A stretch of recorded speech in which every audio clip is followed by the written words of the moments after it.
नमस्कार। जन जन संवाद के माध्यम से आज जनसंपर्क न्यूज चैनल पहुंच चुका है।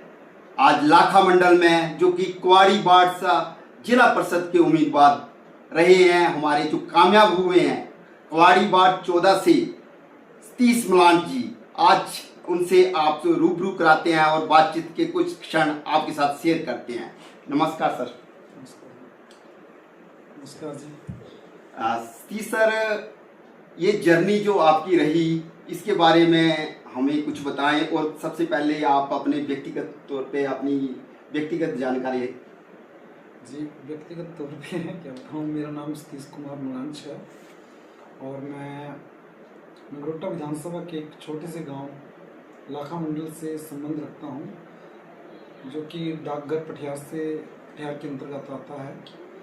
और मेरी फैमिली में बैकग्राउंड में मेरे पिताजी जो थे वो हिमाचल प्रदेश बिजली बोर्ड से सेवानिवृत्त हुए हैं और माताजी मेरी गृहिणी रही हैं। मेरे परिवार में हमारा संयुक्त परिवार है जिसमें हम 3 भाई हैं, हम तीनों की पत्नियां हैं और कुल मिला के 7 बच्चे हैं। तो ये मेरी संक्षेप में बैकग्राउंड है।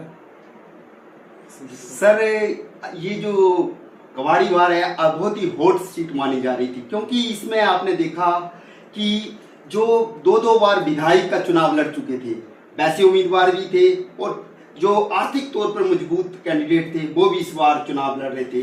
जैसे अपने धीमान हो गया, बालिया जी हो गए या अन्य हो गए, मंगलदेव जी हो गए, बहुत सारे ऐसे उम्मीदवार थे जो आर्थिक तौर पर मजबूत थे।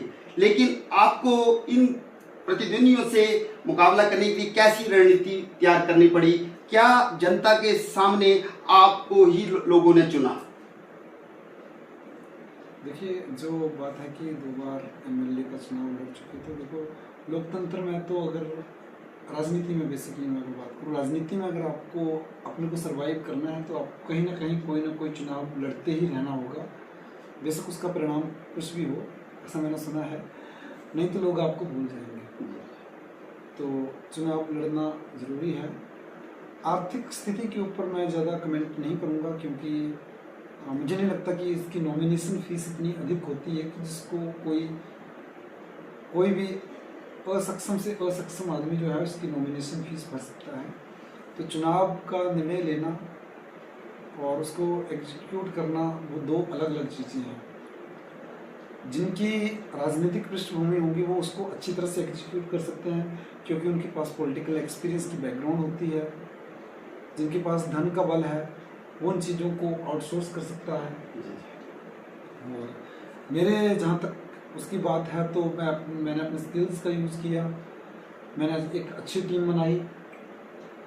मैं लोगों के घरों तक पहुँचा और जनसंवाद किया, लोगों की समस्याओं को समझा, उनके घरों में गया। क्योंकि मैं खुद एक किसान परिवार से हूँ, तो मैंने जो लोगों की समस्याएं हैं उनको बहुत नज़दीक से देखा है, बल्कि उनको जिया है। मुझे पता है कि किसानों को पानी की प्रॉब्लम है, किसानों को आवारा पशुओं का खतरा है, और ये चीज़ें रटी रटाई चीज़ें नहीं हैं। ये चीज़ें वो चीज़ें हैं जिनको मैं खुद लगभग रोज़ाना फेस करता हूँ। तो इसके लिए इसके अकॉर्डिंग हमें कैंपेन चलाना पड़ा और हमारी टीम के पास जो रिसोर्स जिस चीज़ में एक्सपर्ट था उसको हम उस चीज़ में यूज़ करते गए। बहुत अच्छा सर। लेकिन आपने देखा कि जो आपका विजन था तो आपके तक सीमित था, लेकिन आपने जब आप सहभागिता ली, एक डोर टू डोर गए, तो आपको नजर आई कुछ ऐसी समस्याएं जो आपको लगता है कि पहले आपके जहन में नहीं थी और उनको आप प्राथमिकता में सोल्व करने की कोशिश करेंगे। जी देखो, मेरे विजन को पहुंचाने के लिए जो पत्रकार वर्ग हैं उसका बहुत बड़ा सहयोग रहा।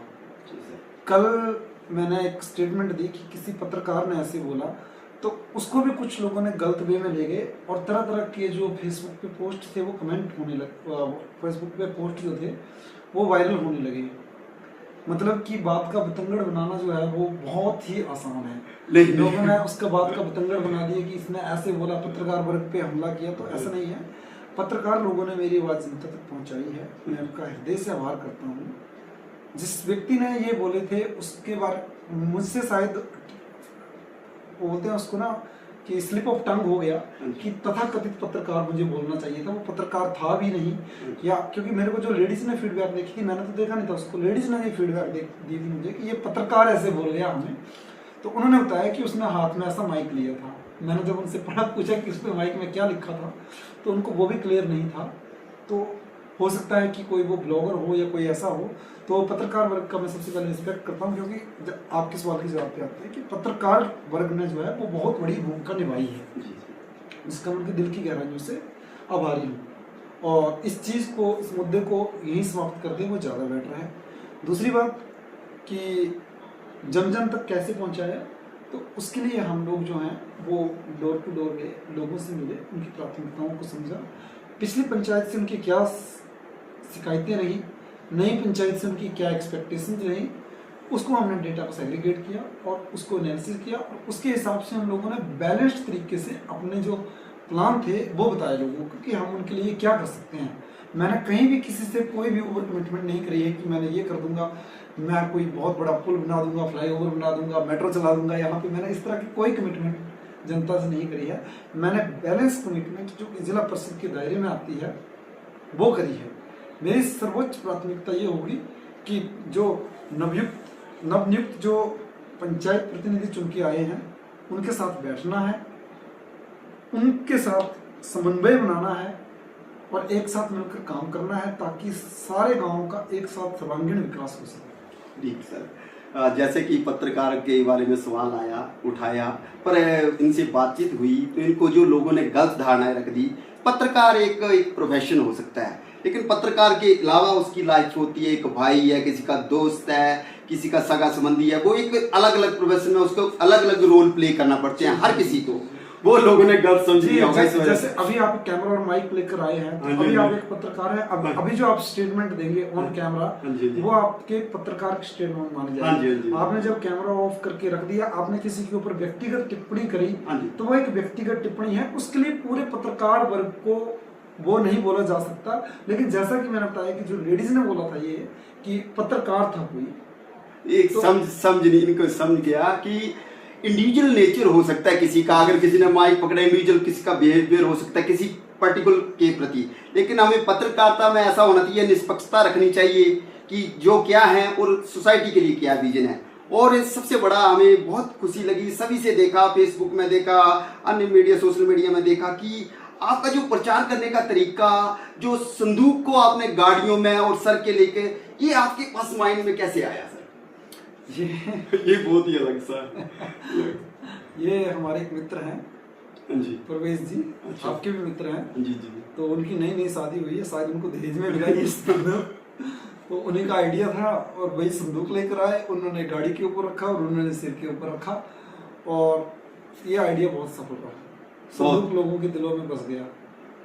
अक्सर देखा जाता है कि मुश्किल होता है कि जो जिला परिषद के उम्मीदवार में और अंक को ढूंढ पाना, लेकिन आपका वोटर ने उस निशान को ढूंढा और उसी पर मोहर लगाई, एक बहुत बड़ा ये है, और आप तो लोगों के दिलों तक पहुंच गए। बच्चों के दिलों में आज तक ऐसा नहीं हुआ कि ऐसी लहर बन पाई हो। ऐसा लग रहा था कि कोई एक विधानसभा के चुनाव हो रहे हो या कोई मंत्री या लोकसभा के चुनाव हो रहे हैं, ऐसा देखने को लग रहा था। आपको कैसा लगता है सर?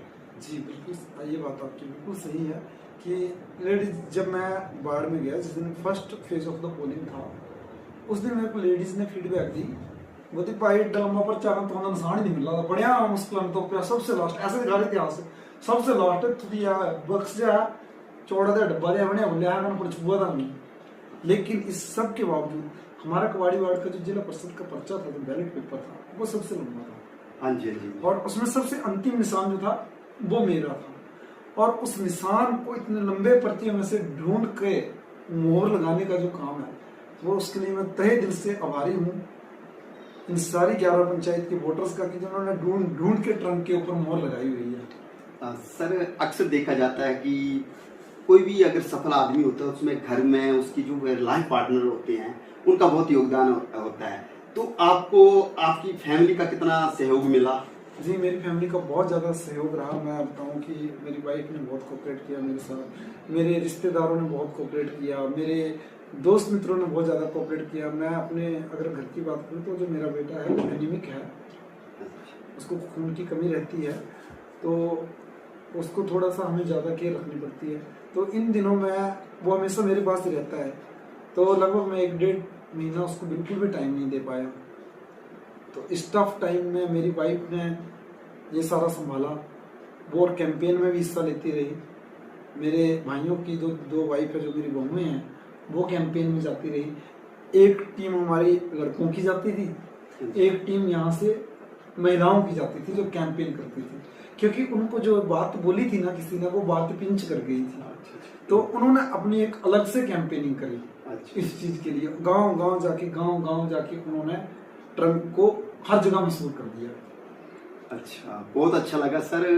अक्सर एक सवाल रहता है जनता के पास कि जो जिस पंचायत का जिला परिषद बनता है तो उसकी सीमित दायरा हो जाता है कि ज्यादा कहीं विकास कार्य हो, जो ग्रांटें होती हैं उस पंचायत तक रहते हैं। क्या आप भी ऐसा करेंगे? क्या 10-11 पंचायतें जो आपकी आती हैं उन तक विकास को पहुंचाएंगे सर? आपकी क्या प्राथमिकता रहेंगी? देखिए, ये तो सबके साथ सबका विकास होगा। सबसे पहले ग्रांट लेकर आना एक चैलेंज होगा। बहुत सारी चीज़ों का मुझे भी पता नहीं है, क्योंकि मैं फर्स्ट टाइम जो है वो राजनीति में हमेशा नहीं बोलता हूँ, इसको सिस्टम में जाने जा रहा हूँ। ये फर्स्ट टाइम है मेरा, और बहुत सारी चीज़ें सीखने को मिलेगी। बहुत सारी चीज़ें जो है हमने से पढ़ी है किताबों में कि ऐसा हो सकता है, बट हाँ एक बात है कि टेक्नोलॉजी का जो एज है, जो थोड़ा सा ऊपर, वो हमेशा मेरे को मिलता रहेगा। मैं इंटरनेट का यूज़ करना बहुत अच्छी तरह से जानता हूँ, मैं AI टूल्स का यूज़ करना बहुत अच्छी तरीके से जानता हूँ, मैं ChatGPT, जेमिनी, ये सारे टूल यूज़ कर सकता हूँ, और इन टूल्स को अच्छे से यूटिलाइज कर सकता हूँ गाँव के विकास के लिए। तो टेक्नोलॉजी का जरूर मेरे को मिलेगा। कोई ये नहीं बोल पाएगा कि ये स्कीम है और ये है, और ये जो आपने देखा होगा ना सरकारी कागजों में लिखा होता है एनेक्जर 1.4A, और फिर वो एनेक्जर 1.4A 4 पेज के बाद होगा, उसमें बड़ी कॉम्प्लिकेटेड टर्म्स लिखी होती है, that is WEF with effect from, जिससे मतलब कंफ्यूज किया जाता है, बंदा उसको जल्दी से पढ़े ना। तो वो चीज़ें को पढ़ना, उसमें क्या लिखा है। मैंने तो ऐसा भी सुना है कि मैं इस कैंपेन में मैं काफ़ी लोगों से मिला हूँ, एक BDC के सदस्य रहे हैं, उनसे मिला है कि उनसे कोई ऐसे ही साइन करवाने वाला था। अच्छा, 3 लाख के चेक के ऊपर, तो वो पढ़े लिखे थे तो बच गया। तो ऐसी चीज़ें भी सामने आती है, इसलिए बोलते हैं कि एक अच्छा कैंडिडेट जो है चुनना वो जरूरी है। तो हाँ, टेक्नोलॉजी का एज मिलेगा, और थोड़ा बहुत मतलब जो करूँगा अच्छा करूँगा, इतना कॉन्फिडेंस तो मेरे को है। आपने देखा सर, आपके साथ बहुत सारी महिलाएं बहनें हमारी चली रही साथ में, तो आपकी महिला सशक्तिकरण पर जिला परिषद के होते हुए क्या भूमिका रहेगी कि महिला सशक्तिकरण के लिए आप क्या करेंगे आप इस जिला परिषद होते हुए? देखिए, ये तो भविष्य के गर्भ में छुपा है। मैं प्रयास करूंगा कि एजुकेशन के ऊपर अधिक से अधिक ध्यान दें, क्योंकि यहाँ पर जब मैं कैंपेनिंग में मिल रहा था तो हर महिला अपने बच्चे को डॉक्टर बनाना चाहती थी, लेकिन उसको पता नहीं था कि डॉक्टर कैसे बनना है। हर महिला चाहती थी कि उसका बच्चा जो है वो आर्मी में जाए कांस्टेबल। अच्छा। और उसके लिए दौड़ लगानी होती है, बस उनको इतना पता है। उनको ये नहीं पता है कि आर्मी में आप कैप्टन भी जा सकते हैं, आप ऑफिसर लाइन में जा सकते हैं, आप सीडीएस भी कर सकते हैं, आप एयरफोर्स में भी जा सकते हैं, आपके पास डिफेंस के बहुत सारे सिस्टम है, और आप डायरेक्ट ऑफिसर भी लग सकते हैं। उसके लिए क्या रोड मैप होता है, डॉक्टर बनने के लिए क्या पढ़ाई होती है, इंजीनियर बनने के लिए क्या करना पड़ेगा, उन चीज़ों की कमी है, वो अवेयरनेस लाने की कोशिश करेंगे। सुना है सर, आपकी जो टीम है एक टीम वर्क करती है जिसमें आपकी काउंसलिंग प्रोवाइड करते हैं बच्चों को, अलग अलग जो गरीब बच्चों को प्रोवाइड करते हैं, जिसमें हर फील्ड के बंदे हैं, जो चाहे डॉक्टरी हो, टीचिंग हो, या तो आर्मी या एयरफोर्स में अदर फील्ड में किसी में जाना, या इंजीनियरिंग सेक्टर में जाना चाहते हैं, उनके साथ आपकी अच्छे हैं लोग, आपके साथ दोस्त जुड़े हुए हैं। ये फ्री ऑफ कॉस्ट आप एजुकेशन काउंसलिंग प्रोवाइड करते हैं? मेंटरशिप का हाँ रहता है, लेकिन मैंने पहले कहा कि ये समाज सेवा का एक पार्ट है, और इसको मैं अपनी अचीवमेंट नहीं दिखाऊंगा यहाँ पे। अच्छा। इनको मैं अलग रखूंगा। यहाँ पर जो आएंगी वो गवर्नमेंट की स्कीम्स आएंगी, और गवर्नमेंट की स्कीम्स को कैसे हम बेस्ट तरीके से यूटिलाइज कर सकते हैं, उसमें मैं पर्सनली क्या ऐड ऑन कर सकता हूँ, वो मेरी प्राथमिकताएं रहेंगी। जो मैं साइड वाइज कर रहा हूँ वो करता ही रहूंगा, और उसको कभी इसके साथ क्लब नहीं करूंगा, वो नहीं जोड़ूंगा कि ये मैंने जिला परिषद के रहते हुए किया। नहीं, कहीं आज कई कैंडिडेट देखे हमने जिन्होंने दिया न्यूज में कि हमने समाज सेवा की, समाज सेवा में ये किया, शादियां की, वो की। चलो हम किसी को कहना नहीं चाहते, लेकिन मुझे लगता है कि राजनीति में और समाज सेवा को जोड़ना नहीं चाहिए। बिल्कुल, पार्ट दोनों एक हैं, समाज सेवा भी एक, लेकिन समाज सेवा का सहारा लेकर आप राजनीति करोगे, ऐसा नहीं हो सकता। राजनीति एक संजय जी, मेरा मानना है जी कि अगर किसी महिला को जिसकी स्थिति दयनीय है, हाँ जी, उसको 15-20 हज़ार रुपये की जरूरत है जी सर, और 15-20 हज़ार रुपये देने से उसकी थोड़ी सी स्थिति अप हो जाएगी, 1 महीने के लिए, 2 महीने के लिए, तो उसमें बुराई नहीं है देने में। लेकिन आपने उसको 15-20 हज़ार रुपये दिए, और वो 15-20 हज़ार रुपये जो है ना, वो आपके उसके ऊपर उम्र भर के लिए कर्ज हो जाएगा, एहसान हो जाएगा। कल को आप उसको ड्रग बेचने के लिए बोलोगे तो वो ड्रग भी बेचेगी आपके लिए।